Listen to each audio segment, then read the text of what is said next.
Alam nyo ba mga bay, na ang Manuel L. Quezon Avenue o mas kilala bilang Avenida Quezon o Quezon Avenue ay isang pangunahing lansangan sa lungsod Quezon mga bay, Halakhang Maynila ng Pilipinas. Pero bago ang lahat mga bay, ay pakipalo naman ako dito sa aking FB page mga bay at pakisubscribe na rin sa aking YouTube channel at Tom Official PH mga bay. Narito na tayo sa unang bahagi mga bay. Ang Quezon Avenue mga bay ay ipinangalan kay Manuel L. Quezon, ang ikalawang pangulo ng Pilipinas mga bay.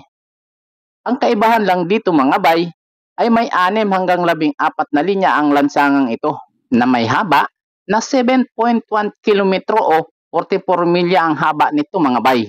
Nagsisimula ito mga bay sa Quezon Memorial Circle at magtatapos ito sa Rotundang Mabuhay sa hangganan ng lungsod Quezon at Manila mga bay. Ang kagandahan dito mga bay ay itinakda ito bilang daang radyal bilang 7 ng sistemang daang arterial ng mga lansangan sa Kamaynilaan at ng sistema ng lansangang bayan ng Pilipinas mga bay.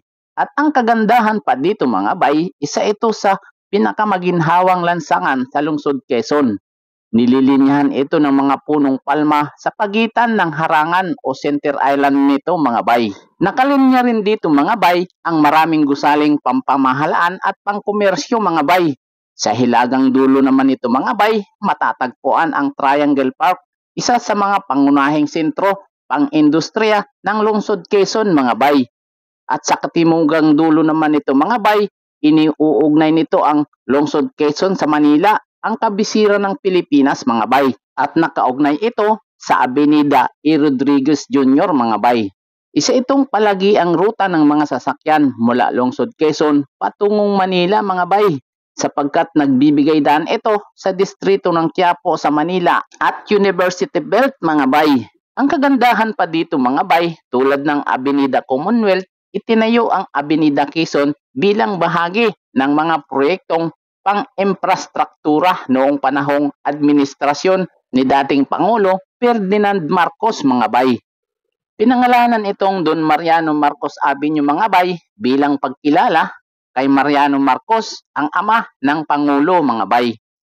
Binigyan ito ng kasalukuyang pangalan na Quezon Avenue mga bay pagkaraan ng administrasyon ni Marcos mga bay.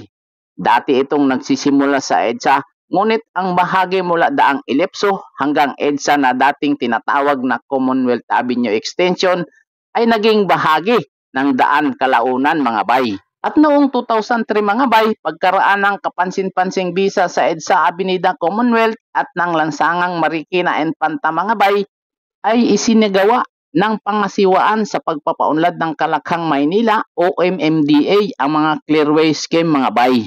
Pinagbawalan nito ang mga bagtasan o crossing at kaliwang pagliko o left turns sa avenida mga bay. Ang kagandahan pa dito mga bay, nagtayo ng mga U-turn slot ang MMDA 100 hanggang 200 metro mula sa mga sangang daan upang mapahintulot ang mga sasakyan na umabot sa kanilang mga paruroonan mga bay.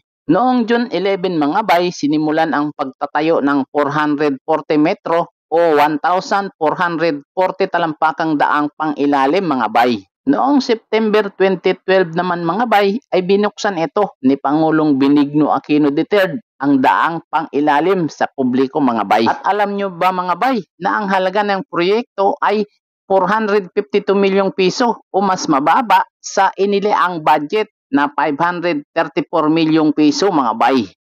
Noong 2012 naman mga bay, naglagay ang MMDA ng mga linya para sa mga motorsiklo. Nakapinta na bughaw ang mga linya na para lamang sa mga motorsiklo mga bay. Ito'y pagkalipas ng matagumpay na paglalagay ng mga linyang bughaw sa EDSA Avenida Commonwealth at Boulevard Macapagal mga bay. Ngunit ang linyang bughaw sa EDSA ay hindi lamang ginagamit ng mga motorsiklo mga bay. Para sa malaya at tagkakaisang Pilipino, ako si Tito Nobs mga bay at ito ang aking dokumentaryo.